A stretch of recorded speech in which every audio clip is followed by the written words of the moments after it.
তীব্র দাবদাহ থেকে বাঁচতে শান্তিপুরে অনুষ্ঠিত হলো ব্যাঙের বিয়ে। চলছে তীব্র দাবদাহ, সূর্যের প্রখর তাপে নাভিশ্বাস উঠছে 8 থেকে 80 সকলে।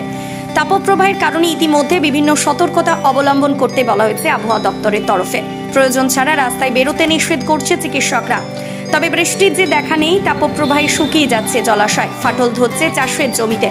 স্বস্তির আশায় প্রহর গুনছে বাংলাবাসী। তবে এবার বৃষ্টির আশায় নদিয়ার শান্তিপুরের 5 নম্বর ওয়ার্ডের দেশবন্ধু এলাকার সাধারণ মানুষ একত্রিত হয়ে দিলেন ব্যাঙের বিয়ে। শুক্রবার রাতে মহা ধুমধাম করে ছাত্রতলা বানিয়ে রীতিনিয়ম মেনে মন্ত্রোচ্চারণের মাধ্যমে এলাকাবাসী দিলেন ব্যাঙের বিয়ে। যদিও এই বিবাহ অনুষ্ঠান ঘিরে সাধারণ মানুষের উপস্থিতি ছিল চোখে পড়ার মতো। বিবাহ অনুষ্ঠান ঘিরে ছিল মহাভোজের ব্যবস্থা।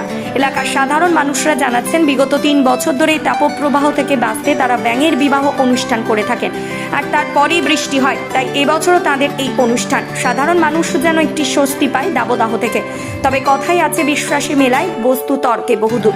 বিজ্ঞান যখন এত এগিয়ে, তখন সাধারণ মানুষের বিশ্বাস এভাবেও বৃষ্টি হতে পারে। কিন্তু আদেও কি মানুষের বিশ্বাসের কাছে মাথা নত করবে প্রকৃতি, নাকি লাগাতার চলবে এই তাপপ্রবাহ, সেটাই এখন দেখার। আমরা বৃষ্টি আনার জন্য করছি, বৃষ্টি হয় না, গরম। এই 3 বছর ধরে করছি ব্যাঙের বিয়ে সবাই মিলে। কি পদ্ধতিতে করলেন বিয়ে? ব্যাঙের বিয়েটা কিভাবে দিলেন? একদম হিন্দু? হ্যাঁ, হিন্দু সব যেরকম বিয়ে হয় সেরকম ব্রাহ্মণ এনে, ঠাকুরমশাই এনে বিয়ে দেওয়া হয়েছে।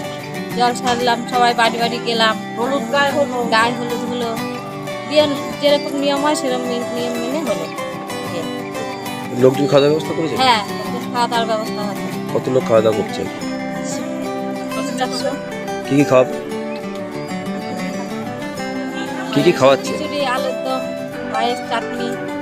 আপনারা কি আশা করছেন বৃষ্টি আসছে? হ্যাঁ। আপনার নাম? কল্পনা দাস। জায়গাটার নাম?